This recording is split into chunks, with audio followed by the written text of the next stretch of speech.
Hello, this is Jules and Lou from Resin 8. Hello. Hi. We're talking about heat resistant resin today. So, Heat resistant. tell us a bit. This is a really popular resin, but it has a few technical details that we really need to consider when working with this resin. So it can be a little bit naughty if you don't work with it quite correctly. So we'll take you through that now. So 2-to-1 ratio for this resin. Yeah.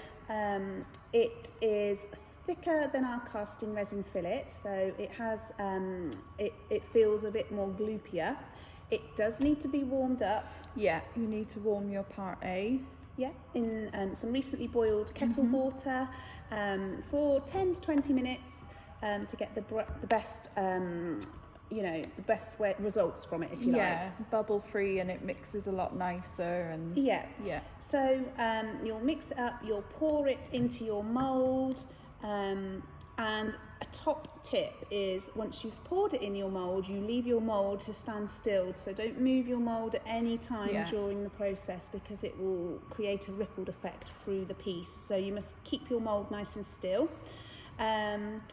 It might feel hard to the touch the following day after you've poured, but actually you need to keep it in the mould for 3 to 4 days.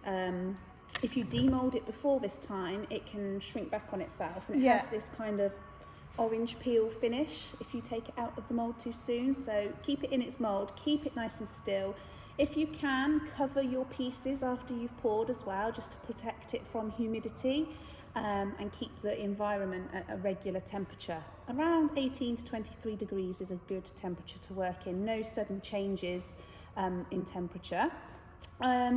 It's actually a really good artwork as well. So if you're thinking of making some statement pieces of art to hang up on your wall, this is a really good artwork for that. Really, really important detail is this resin does not like to be poured on top of a previous resin layer. So it's okay if you're working in a mould, but if you've got a coated resin or another heat resistant resin layer, and then you pour this again on top of that layer, it can have a little bit of a surface tension issue. So it's advised to be the first pour in your piece, in your mould, or the only pour, and you'll get the best results that way. Again, this resin will look, the hardener especially, will look a little bit yellow. This is completely normal. It's just the UV stabilizers in it. Once it's mixed with its resin, it's absolutely fine. The clarity is beautiful. You like to use it for coasters? I do. I really enjoy making coasters with this resin. It does hold a pattern quite nicely, as you can see. When working with these sorts of moulds, you're going to want to do your top layer first as your base, and then add your patterns and things in afterwards. Yeah, it's a 2-to-1 ratio, so your hardener is the smaller bottle, 2-to-1, and we measure it by volume, so mils up the side of your pot. It is a resistance, it holds up to 90 degrees resistance in this resin, so nice hot cups are able to go on to the surface. However, it is really important to not put hot cups onto it for 21 days after you've poured the heat resistant resin.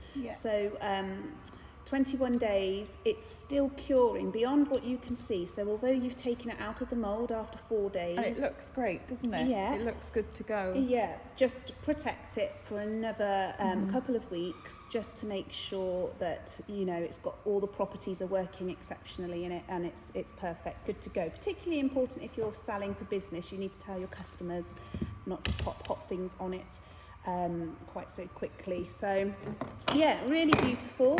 It does get warm when the exotherm starts, so when you've mixed it up, give it 10 minutes or so before you pour. If you're adding pretty flowers, anything like that, it just ensures that they don't burn or scorch in any way.